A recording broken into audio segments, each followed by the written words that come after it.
Hello, welcome to the Muckraking Mysteries. In this video, I'll be covering the case of Jennifer Servo, a 22-year-old news reporter that worked at the KRBC TV station who dreamt of being the next Katie Couric. Jennifer was a down-to-earth, enthusiastic, and ever-helpful young woman. In 2002, she had left her job at NBC Montana and moved to Abilene, Texas to join the news station she had worked at for only a few months before being brutally murdered in the bathroom floor of her apartment at Hunter's Ridge in the 5500 block of Texas Avenue. The future looked very promising for the 22-year-old. Jennifer Servo was working as a full-time reporter, living in her new apartment with her 34-year-old boyfriend, who was a former Army Ranger and reserve training instructor named Ralph Sepulveda.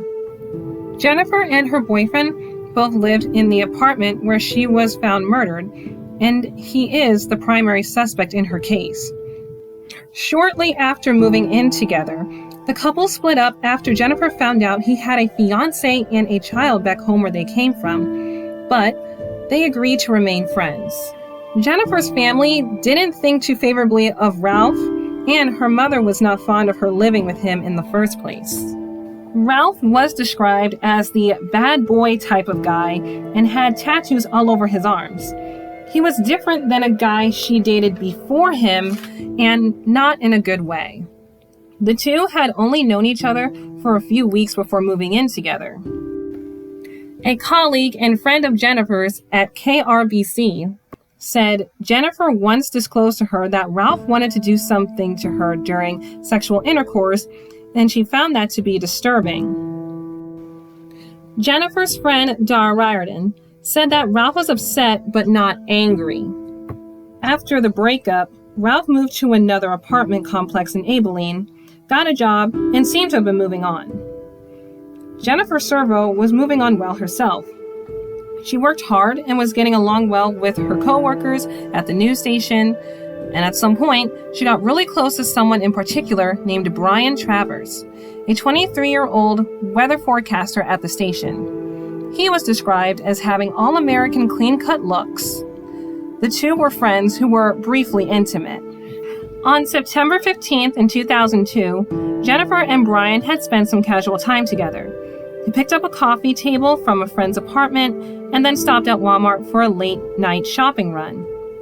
At some point, Jennifer confided in Brian that she felt as though they were being followed. Brian did offer to walk her to her car. She initially declined, but he insisted. After Jennifer dropped Brian off at his apartment, phone records have tracked that she drove back to her apartment and made calls around 1:30 a.m.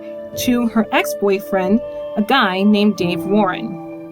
Dave was a weather forecaster working back in Montana, and this was the last time anyone spoke to Jennifer Servo. Sometime after the phone call Jennifer had made with Dave, someone climbed the stairs to her apartment and murdered her. After 2 days of unreturned messages from her friends and mother, the station's news director, Toby Dagenhart, called the apartment complex manager to check on Jennifer. She was found bludgeoned and strangled, but there was no murder weapon and no signs of forced entry. Immediately, the two men, Ralph Sepulveda and Brian Travers, became the main focus. According to the police, both men had completely different reactions to her death. Ralph was very controlled and wasn't even curious about how she was killed, while Brian was more distraught. Without going into specific details, the DNA of both men were found in the apartment. However, a sergeant named John Reed pointed out that finding the DNA in the apartment in general doesn't mean anything. Brian hired a lawyer almost immediately and cooperated fully, although he didn't mention anything about the suspicions surrounding the car for several days. Ralph cooperated too with the authorities, but eventually ended up isolating himself. A forensic psychiatrist named Michael Wellner did caution that there is no normal way to deal with someone close being murdered. And it's true that everyone has a different way of coping with death. The police did not rule out other persons of interest, including the possible stalker. Jennifer Loren, a friend and colleague of Jennifer's, mentioned that at one point, Jennifer had showed her an article about newscasters who have been stalked just a week before her death. But the focus amongst her friends was surrounding the mysterious car. Her friends found it odd that Jennifer declined the offer of being walked home despite the feeling of being followed. However, Brian insists that's how the situation all unfolded. Brian was not excluded, but the police said he hasn't been much of a likely suspect due to his cooperation and all that they went through during the investigation with him. Brian interviewed with Primetime and denies any role in Jennifer's death, and her friend Jennifer Loren agreed. Ralph, on the other hand, refused to do an interview with Primetime, but he has a clean Army record, having not committed any crimes.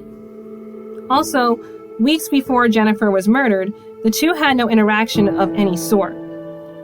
Police say that Ralph remains their primary suspect and are still actively investigating, and Jennifer's loved ones are emotionally struggling with the lack of closure.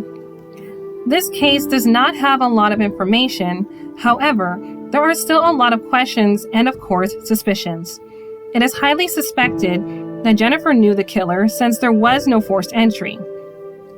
Plus, based on the conditions of her body, it's possible there wasn't a murder weapon and she was beaten to death. As far as finding clues in her apartment, unfortunately, the police found it to be more difficult because Jennifer owned a cat named Mr. Banks, and the cat hair mixed with any potential human hair that was there, making it harder to find DNA evidence. Jennifer's apartment was located in the interior of the complex and was not visible from any nearby street, and her attacker had to have known where she lived. As for inside her apartment, more details revealed bloody drag marks indicating that Jennifer's killer moved her body from the living room through the bedroom and into the bathroom. This could be because the perpetrator wanted to delay the discovery of her body. Her living room was visible through her front window, and the shades were drawn. The killer may have dragged her to the bathroom, which isn't visible through the front window. When her friends attempted to locate her at her apartment the day she was found, they found it unusual that her shades were pulled down, so no one could see through the window. This was because Jennifer would usually have her shades raised so her cat could see out the window. Jennifer was found at 1:30 p.m. by the apartment manager, who was ordered by her boss to conduct a welfare check. A large blood stain was found on the carpet next to her bed, located in her living room, because Jennifer used the apartment's bedroom as a walk-in closet, so she slept in the living room. Jennifer suffered 5 blows to her skull and was strangled. Her autopsy report states that the lividity to the front of her head was fixed, meaning her body was laid in the position it was found in for days, specifically 48 hours prior to discovery. A pathologist also noted bruising in the genital region, but no clear signs of sexual assault. Her body was in the early stages of decomposition and rigor mortis, which is the stiffening of the joints and muscles of a body a few hours after death, lasting from 1 to 4 days, had already occurred. She was found wearing shorts, underwear, a t-shirt, and several gold rings on her finger. One of the rings were missing some stones, and her watch was nearby on the floor. Lastly, the fingernail of her third right finger was fractured. Additional crime observations have been noted, and there were missing items from the scene of her apartment, indicating that a possible robbery had taken place. Jennifer's distinctive Guess brand purse, car keys, wallet, cell phone, and some DVDs were confiscated. Her cat, however, was unharmed. Investigators with the Abilene Police Department have kept most of the details about the crime scene confidential. All of these details from the examination of the crime scene and what Jennifer's dead body leaves sparked the suspicions surrounding what the purpose was behind the murder. Because Jennifer's killer isn't the only mystery, but whether her murder was premeditated and what was the motive. Robbery and sexual assault were ruled out as possibilities. Although her purse and a couple of other items were stolen, her jewelry and other valuables were not. So since nothing of importance was removed from her possession, robbery is an unlikely motive. As for sexual assault, Jennifer's autopsy suggested that this occurrence was also unlikely, despite the bruises located on the outer area of her genitals, which could have occurred during her struggle with her killer. There were no signs of internal or external signs of sexual assault. Jennifer was found fully clothed, and it is rare for a rapist to redress their victims. If so, the evidence usually indicates an improper placement of whatever the victim was wearing. Since her underwear and shorts were not unusually positioned, combined with there being no traditional signs of sexual assault, this indicates that she was not raped. The most probable reason behind Jennifer's murder could have been personal. Since she likely knew her killer, there is a possibility that they got into a heated altercation that led to domestic violence, later resulting into Jennifer's death. After all, she was killed after the call she made at 1:30 a.m. to her ex. Murders around this time are uncommon for those who live alone. The time in which her killer arrived may be indicative of premeditation, but they would have had to have been sure she'd let them in, and there's been no evidence to confirm that Jennifer was expecting any company. So it's plausible her murderer arrived unexpectedly. Jennifer's friends reported that she was very safety conscious and wouldn't have let a stranger in her home. But even if it came down to someone she knew, why would she accept them in instead of asking if they could come back at an earlier time? And why would they pay a visit at the time of night it was? The reasons her killer chose to confront her at the time remains unknown. There have been some plausible scenarios that police have thought of to be the reason why someone wanted to kill Jennifer. One was a nearby resident finding Jennifer to be loud or disruptive in the middle of the night. Another is that a neighbor or apartment employee were involved with some illegal activity that Jennifer may have witnessed, and she was seen as an existential threat, and they killed her. However, these may be unlikely because there were no confirmed disturbances heard or any suspicions of illegal activity taking place that night. So the chances of either of these two scenarios being the case are very slim. After analyzing the facts surrounding how Jennifer was found dead in her apartment, there is a likely scenario that could explain why she was murdered, making it more likely that Ralph is the one who did it, as most people believe. When Jennifer's friends located her apartment, they found out her front door was locked, and it's already known that there were no evidence of a break-in. This means that the killer locked the door behind themselves after killing Jennifer, meaning that the person had to have had a key to her apartment, and there were no confirmed signs that the door lock was picked, which would further explain why there was no evidence of a break-in. Also, Jennifer was murdered at an unusual time for someone who didn't have a roommate or partner. But we have to keep in mind that Jennifer used to live with Ralph, and it is unknown if Jennifer confiscated the key he may have had in his possession before kicking him out. So it's very possible that Ralph let himself in while Jennifer was sleeping, and she did not open the door as it is highly suspected. If she was murdered by someone who didn't have access to her apartment, it's likely the door would have been open because the killer wouldn't have been able to lock it behind them. Then Jennifer's friends would have likely have been able to find her dead upon arrival, being able to enter in her apartment when they came to visit her after failing to get a hold of her. The need to contact the manager meant that the door needed to be unlocked, and only a staff member of that kind would have access to any of the apartments other than the residents. If Ralph is Jennifer's killer, The only likely motive would be personal reasons pertaining to the breakup.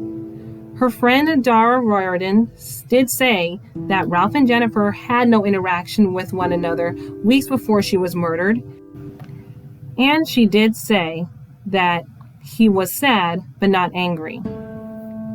However, the duration of time the two spent with no interaction or lack thereof may not be a clear indicator of Ralph being capable of committing such a crime.